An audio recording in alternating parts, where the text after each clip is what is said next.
Well, greetings and welcome to Healthcare Leadership Live. My name is Mike Lyons, and I am the guy behind Healthcare Leadership Live. And, the reason I do this show is to bring on experts and to share information that'll help clinical healthcare leaders to be the best that they can be and stay on the cutting edge and stay informed. And today we're going to talk about all that stuff, but especially stay on the cutting edge because our topic has to do with artificial intelligence. Our guest today is Eva Minkoff. Eva, thanks for joining us. Thanks, Mike. I'm really thrilled to be here since healthcare leadership is what I live and breathe. Yeah. And your firm's name is Transformental. Is that correct? Transformental, yes, that's the consulting firm that I'm a co-founder of. I also have my own side business, Bold Being. But yes, I'm proud to announce that I am part of this wonderful founding team, and we'll get to the meat, but supporting the humans who are undergoing AI transformations. Cool. Well, that's an important aspect, right? To this AI thing. The change. I mean, that's what it's really all about right now. And so, you said that you work in the healthcare industry. I'm kind of curious, what are some of the, just talking AI right off the bat here, what are some of the tools that you see people wanting to implement when it comes to AI right now in their clinical healthcare? Well, to be honest, I actually think that question is key in what's problematic. I'm going to be frank. Cool.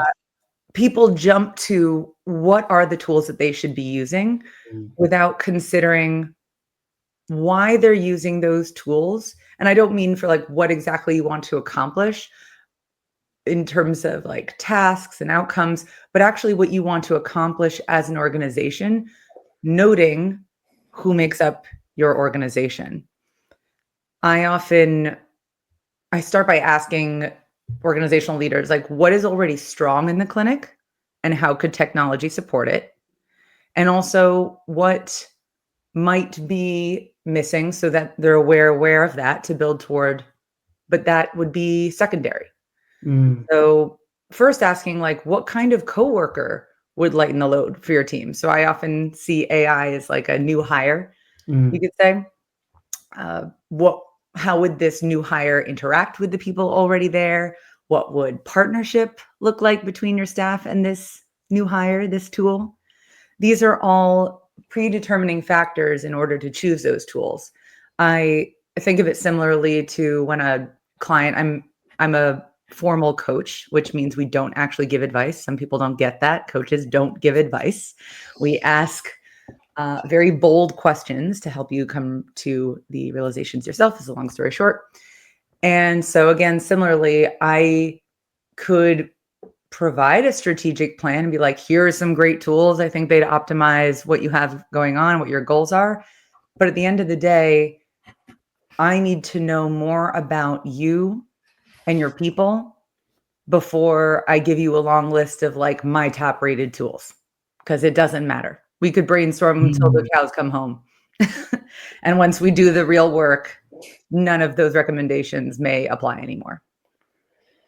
Do people get kind of surprised by that approach? Is that often not a head scratcher, but a surprising moment when you're like, let's take a break from this and like, let's actually step back and ask a different question. Is that usually surprise folks? Yes. And depending on the leadership, depending on the organization, that catching them off guard can go in two different directions. If they are not even remotely interested in being human-centered, well, I guess I'll be frank about this. They're going to fail in their AI implementation. Maybe it's immediate, maybe it's long-term, but they will. And I know right now that one of the most prominent sentiments is FOMO, to put it plainly, and feeling like they're not caught up.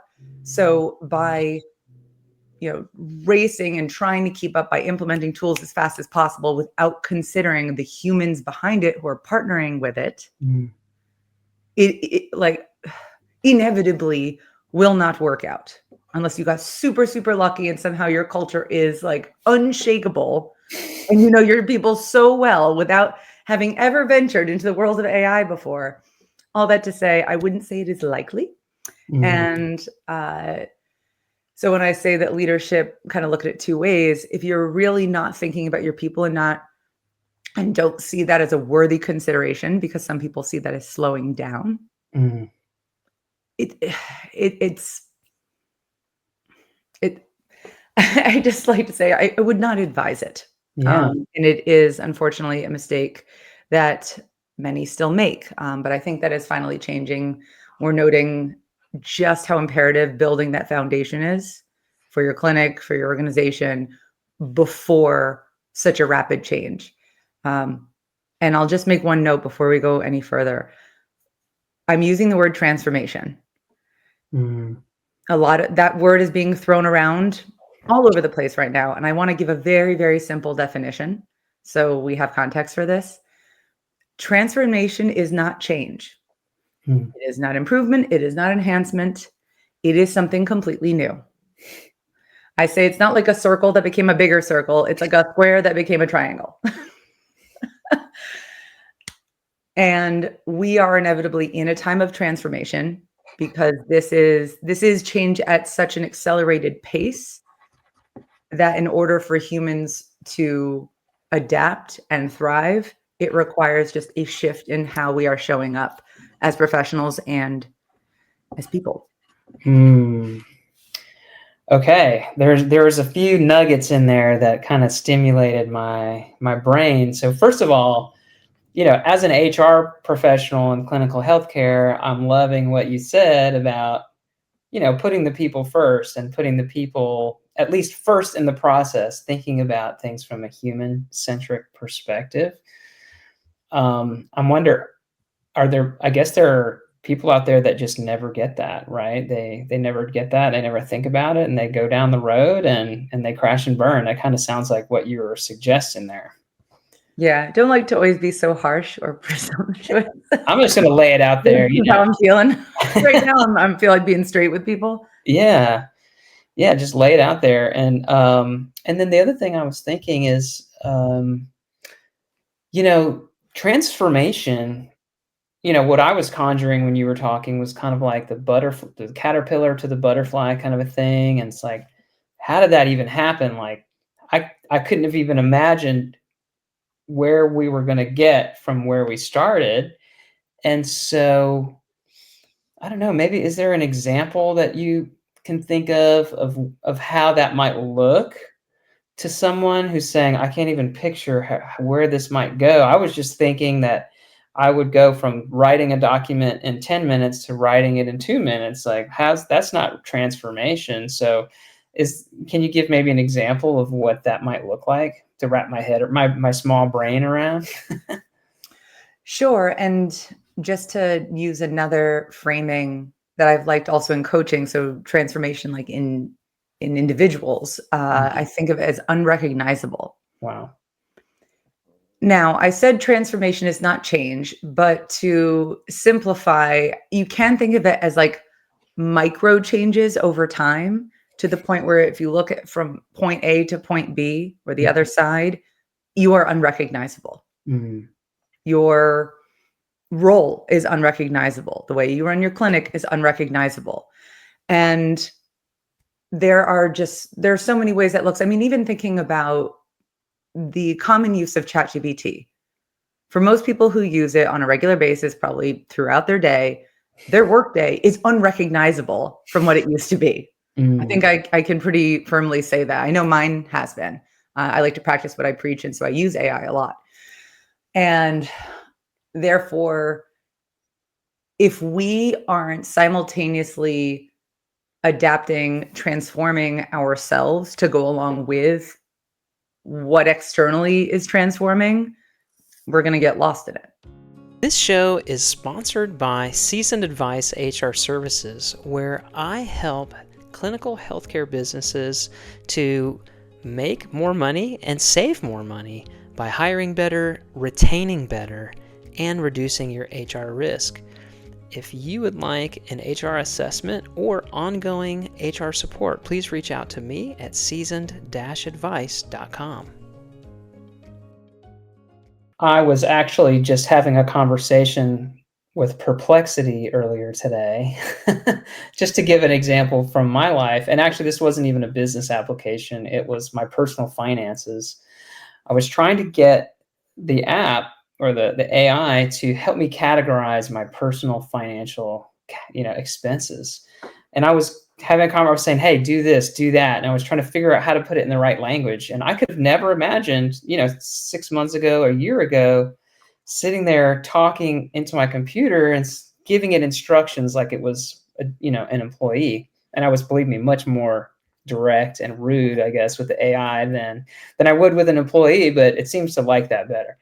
And so I guess my next thought is, if you are going to embark on a transformation and you want to put people at the center, what is a step that you might want to think about doing with your people? I know you said, like, think about what kind of person would you want to hire, but if we're thinking about just the people in the organization, to get them ready for transformation, what is something that you might want to do? I think of it like teaching a child to swim. You start in the shallow end, you build confidence, and you only move deeper when the kid feels steady. The goal is that you want to build trust. You want to build stability, and therefore opportunity for ease in adaptability. Again, not speed. I'm not saying, by the way, that this can't be done at a rapid rate, but it cannot be skipped over.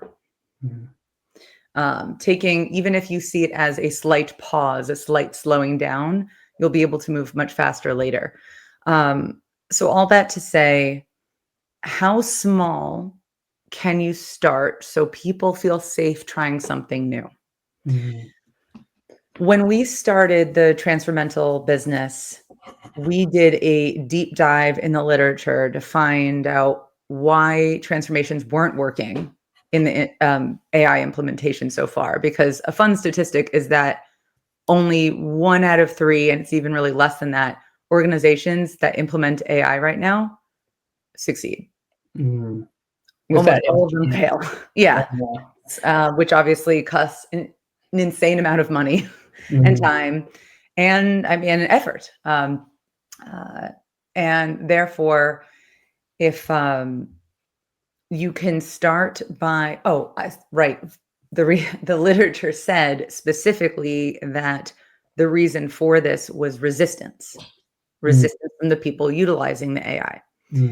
And resistance comes in all shapes and forms, by the way. Sometimes it can be very internal and not shared. It can look like fear that's not conveyed to employees and to leaders.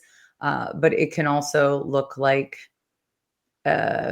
fighting back and outbursts and almost boycotting AI. Like, there's so many different forms of human resistance, and it's really coming to an all-time high during this new era, this age of AI.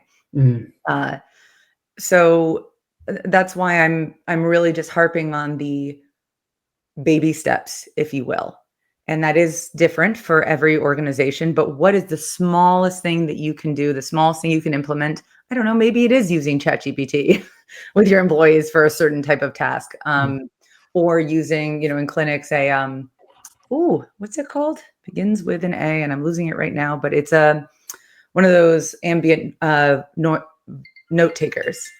Which are starting to be used. And while they're a little bit new and great for taking notes, not always great at organizing notes yet. For my husband is a physician, by the way, and so he started practicing with this in his hospital system. And for instance, he'll say, sure, it takes all of the notes, but I have to adapt to it rather than it adapting to myself and how I use the notes. Yeah. But the fact that that's where he's starting. So actually, this is a good example. So he's in a major hospital system, and he's one of like 10 doctors that are testing this out right now. And that's how you have to go about it. You have to start with tests, because if gave everyone this ambient note taker in every room, and this was the response that my husband is having, you may even put the brakes on using AI altogether. Be like, whoop, we can't do this, not worth our time. And there may be even more trepidation about implementing it later when it truly becomes the norm. That makes so much sense. I can imagine, yeah, if everyone tries something and everyone has maybe like a slightly negative response, then it's been colored. The whole thing has been tainted, I think. And that makes a whole lot of sense. So learn, take a little step forward. Swim in the shallow end first. Swim in the shallow end. Yeah. Well, when you said that analogy, I was picturing there's this whole group of people that believe that you should just throw kids in the pool in a totally non-ironic way. And I'm like, oh my God, that's frightening. I actually like quite a lot of opinions on that, but we're not talking because I actually know that system, and it's not exactly throwing people in a pool. But I will continue to use that analogy in the way that I'm aware of that technique. Yeah. And it is to demonstrate that you have innate capabilities that you may not be aware of. And then you can try them out and see what's there, what's not for you, or like what's top of mind, what you can access immediately. And if you can't, you take a step back and you take it a step earlier, prior, whatever, smaller step. Yeah. But we are much more capable than we think. But making mass assumptions on what every human is capable of and can easily adapt to can be very misleading. You know, this is I'd like to take an opportunity just for anyone that's listening live here on this beautiful Friday. If you have a comment or a question for Eva, she is a true pro at this. And so if you got a question or comment, drop it into the LinkedIn comments. We'll see the comment and we can chat about it. Or if you just want to say hi, if you're an Eva fan, we'd love for you to say hi. That's welcome as well. You know, you mentioned that when organizations don't take the right approach, they're too hasty, they don't put people at the center, things fail. But I was wondering, like, what does that look like? What does failure look like? Because I can think about some consequences that could have many different consequences. So what are some of those consequences of failure so we can paint a good, scary picture for people so they will not make that mistake? Oof. Well, I'll first share where some of the particular pitfalls come from that gap. Okay. Because I think that's just important to clarify a little bit further. People rush because everyone's feeling behind. As I said, teams don't talk openly about confusion or fear. Individuals don't talk about confusion or fear. Leaders certainly don't talk about confusion or fear, which is problematic in terms of relating to their teams. As I said, FOMO, fear of missing out, really leads. And in this space, clinical and administrative worlds see change differently.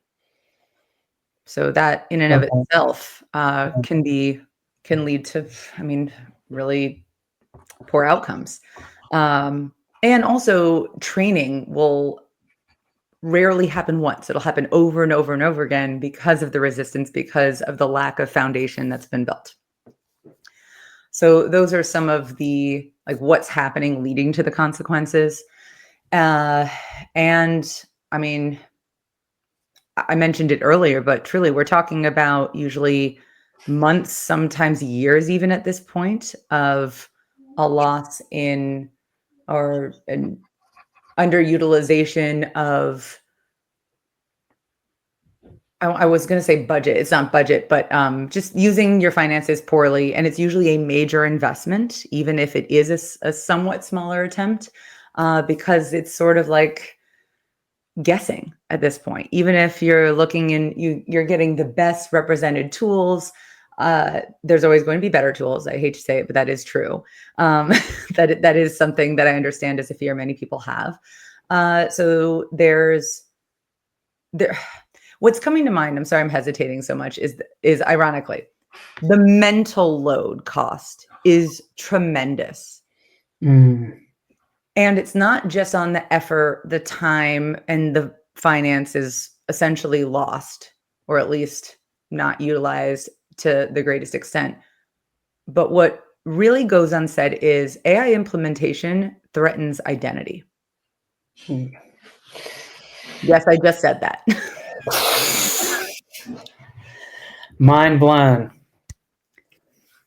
This is the first time in our history where we have something that really can almost mimic and better our brains, our thought processes, and whether the threat be like to your literal job and occupation, which is true for most people at some point, or it's just to your capabilities as a person. Like, do I ever, I mean, I guess we've had calculators forever, but like, do I ever need to do math again? Do I ever need to memorize facts again? Mm. It's just, it's such a big shift from everything that we've grown up with. And what almost every person considers to be at least one or a few of their skill sets.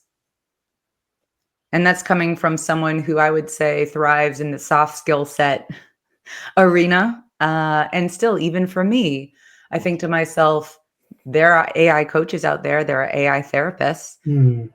Major disclaimers there that I won't go into right now. But you know, when I realized what we were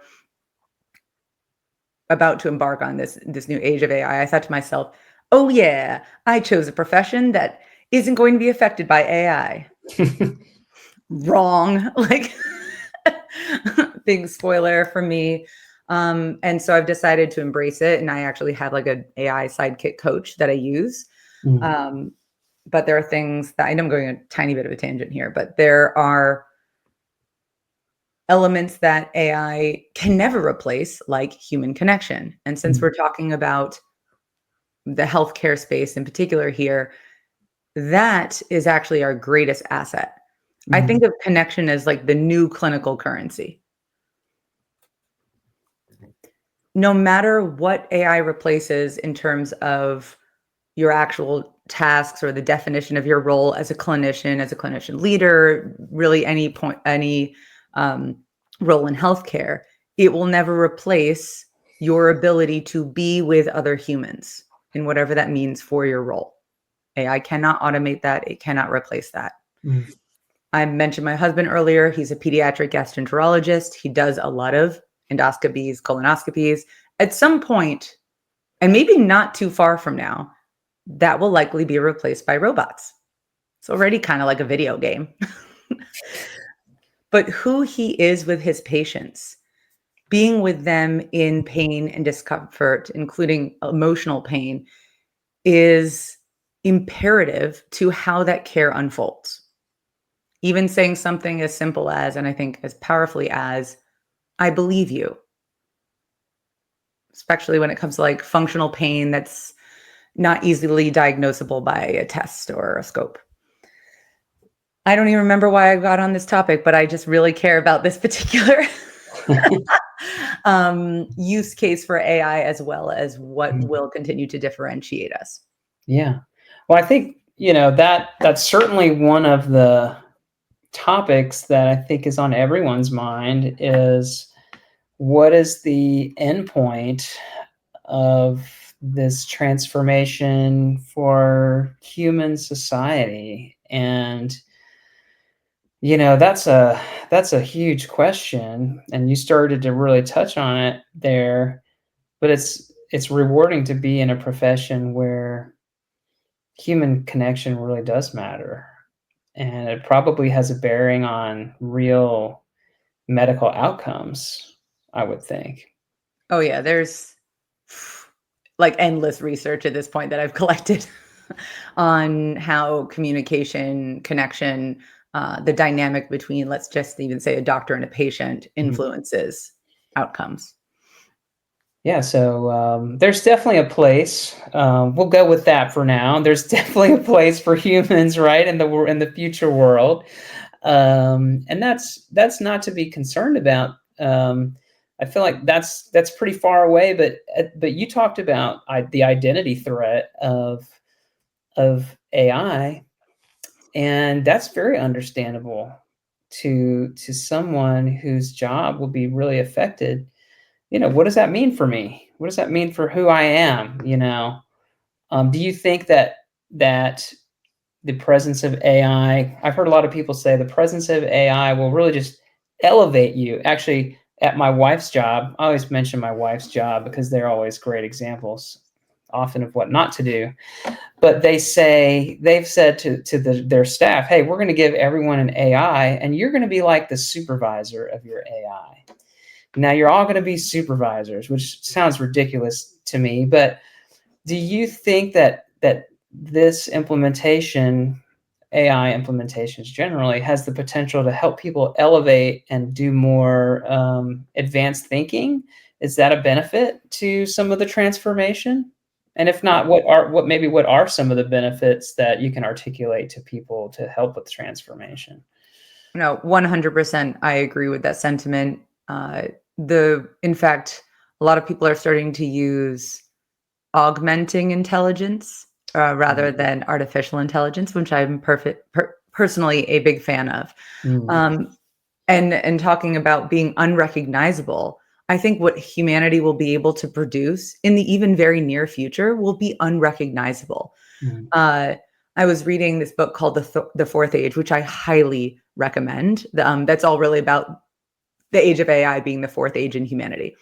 And the author was mentioning how, let's say, John Lennon had AI back when he was writing Beatles songs. Can you imagine? Because you can write a song so easily now with AI. I could write a brilliant banger at this point. But imagine the next level of creativity and beauty that John Lennon could have produced if he had AI. And this goes for actually a lot of the arts, because art is generated from an inner creativity. And if you already are given, if you choose to use AI, a baseline of creativity that AI can produce, and then layer on what your gift is from there, unrecognizable. We don't even know what that looks like yet. So you could call me, an optimist, a glass half full kind of gal, but I think regardless of the perspective, a lot of what I'm saying is fact. We will see new creations, innovations in this world that we can't even fathom yet. Yeah, totally. Yeah, and it's already happening. Yeah, and I've we've all seen that on social media, right? These creations that are just blow our minds, and it was not real, Yeah. There's a whole conversation around ethics, responsibility that is not to be undermined by any means. But I guess I am at this point, shining a light on what's possible. That's great, because earlier today I was on my LinkedIn feed and a friend of mine had posted a book cover that he was reading, and basically the gist of the title was AI is going to basically result in, the end of humanity, and we're all dead, basically. And I was like, oh God, I don't know. Another reason I recommend the book, The Fourth Age, is it actually, as neutrally as possible, looks at all the different frameworks, perspectives of how the future will look with AI. And I really appreciate it. And it actually all originates from, I'm sorry, I'm forgetting the exact term, but it's something like, do you believe humans are machines? And based on your answer, it actually determines how you would see the future with AI. Oh, wow. Yeah. Do you think humans have a soul? Right. You could have a religious conversation within there. It's pretty fascinating. I highly recommend that. If I had to walk away with just two overarching recommendations in this new age, it would be: one, play with AI. Take those baby steps, jump into the shallow end, whatever that may be, if you aren't already. And also consider what it means to you and what could be possible for you if you had an augmentation of your strengths. Well, I think that's a wonderful place to conclude our conversation. It's a positive note there. Play with AI, consider where it can take you, consider where it could take your clinical business, and consider the people element in that transformation, or else you could have some major negative consequences in your business. Eva, thank you so much for joining me today. What a stimulating conversation. I get on a little bit of a passionate high horse about this topic. I could probably talk about it forever, but thank you for anyone who has listened thus far, and always happy to have further, more in-depth, more nuanced conversations on this topic. Absolutely. I took a ton of notes here. And I just want to thank everybody who is listening live or who's listening on the recorded version of the show. I think you've got to stay up to date on changes that are happening and insights. And if you take a little bit of a nugget of information and you run down the road with it without getting insights from an expert like Eva, we talked about, you can have some negative consequences. So I'd love, if you enjoyed the show, subscribe, follow, comment, check me out. By the way, Eva, how can someone get in touch with you if they want to learn more about Transfermental and the work that you do? I think the best way to connect with me really is LinkedIn. Okay. I'm Eva Minkoff on LinkedIn.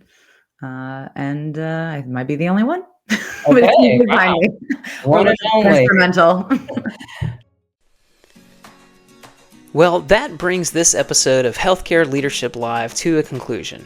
If you enjoyed this episode, please subscribe to the show on your podcast app and share it with someone who would value the content. I promise to bring you more guests and content to help make you a better healthcare clinical leader. I also invite you to subscribe to my HR newsletter for healthcare leaders. You can find information about that at seasoned-advice.com. Now go out there and lead with confidence.